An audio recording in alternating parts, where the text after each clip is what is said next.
لقد جاءکم رسول من انفسکم عزیز علیہ ما عنتم حریص علیکم بالمؤمنین رؤوف الرحیم.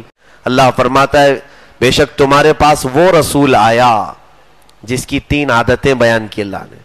سب سے پہلی چیز، تمہارا تکلیف میں پڑنا اس رسول کو دیکھا نہیں جاتا، وہ رسول کو برداشت نہیں ہوتا.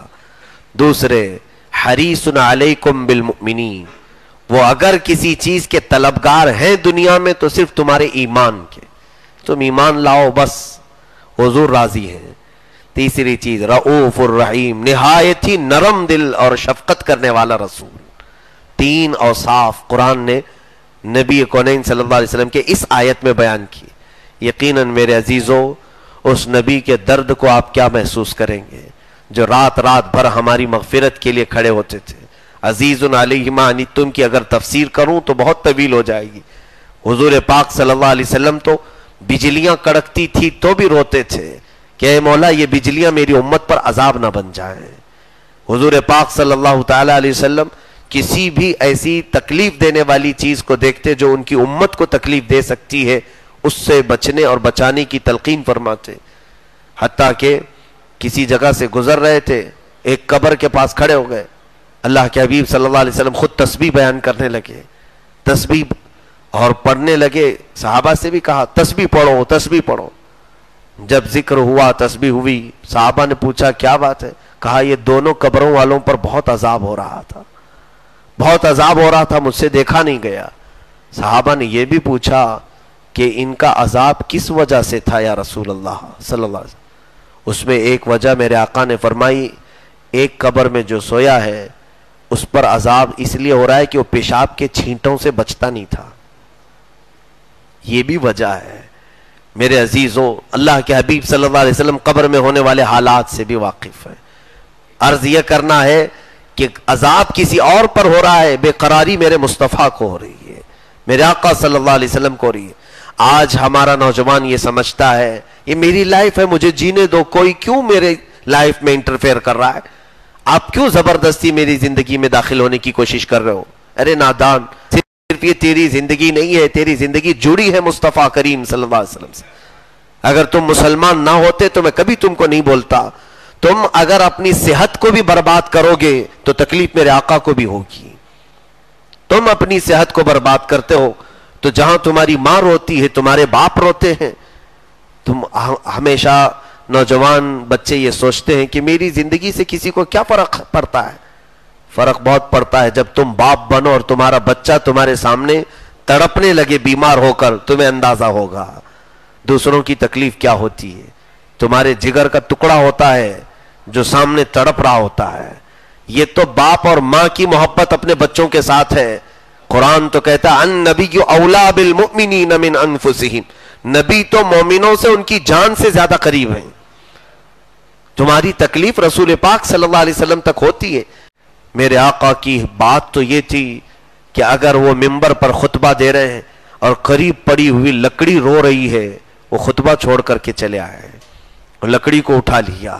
صحابہ کہتے پوری مسجد میں جیسے کسی بچے کے رونے کی آواز آتی ہے ماں سے بچھڑا ہوا، ہم کو جمعہ میں ایسی آوازیں آ رہی تھی. ہم نے پوچھا آقا یہ آواز کون سے بچے کی ہے؟ آقا نے خود فرمایا یہ لکڑی ہے جس کو میں ہاتھ میں لے کر چلتا تھا، خطبہ دیتا تھا.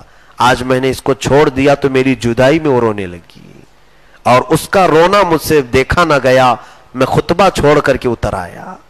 وہ نبی ہیں لکڑی کے رونے پر خطبہ چھوڑ کر کے آئے، اور ان کی امت اگر روئے تو کیا میرے آقا اس کے گھر کو اجالا نہیں فرمائیں گے؟ حضور اکرم صلی اللہ تعالی علیہ وسلم کسی جگہ سے گزر رہے ہیں، ہرن رونے لگی. کسی صیاد کے پنجر جال میں پھنسی ہوئی ہرن شکاری کے، حضور سے وہ درخواستیں کرنے لگی کہ آقا اس سے کہہ دیں کہ میرے 2 چھوٹے بچے ہیں، میں دودھ پلا کر واپس آؤں گی. اللہ کے حبیب صلی اللہ علیہ وسلم نے اس کی بھی دستگیری فرمائی. اس شکاری سے کہا یہ ہرن مجھ سے استغاثہ کر رہی ہے، مدد مانگ رہی ہے، چھوڑ دے اس کو، 2 بچے ہیں اس کے، وہ دودھ پلا کے واپس آئے گی. کون یہ بولیاں سمجھتا ہے میرے عزیزوں؟ جانور کیا کہہ رہا ہے. اس شکاری نے حضور کی بات پر کہا کہ چھوڑ تو دیتا ہوں، اگر واپس نہیں آئی تو میں تمہیں پکڑوں گا.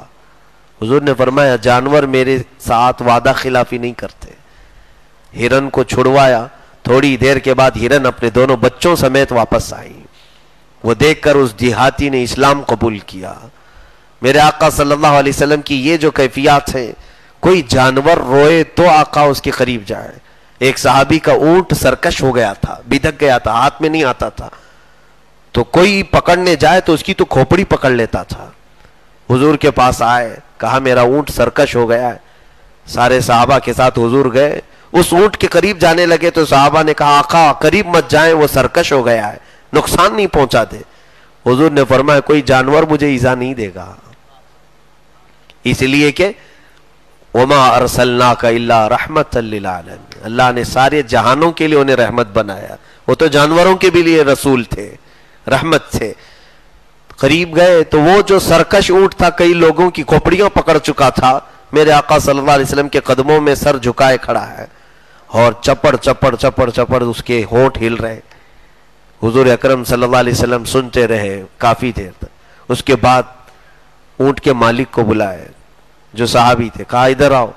کہا یہ تیری شکایت کر رہا ہے کہ تو اسے کھانا کم دیتا ہے اور سامان زیادہ لاتا ہے، اس سے جتنا کام لیتے ہو اتنا اس کو کھلایا بھی کرو.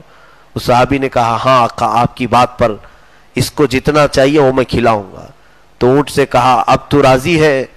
تو وہ اونٹ اچھل کود کرتے ہوئے اپنے دوسرے اونٹوں کے ساتھ مل گیا.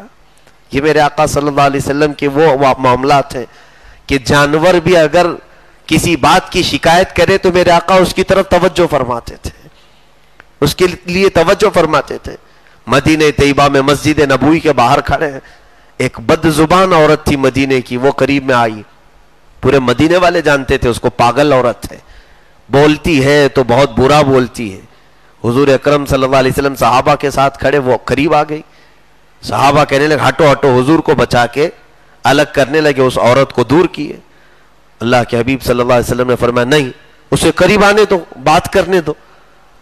نہیں یا رسول اللہ یہ بد زبان عورت ہے، پاگل ہے، یہ قریب آئے گی، بے عزتی نہ کرے.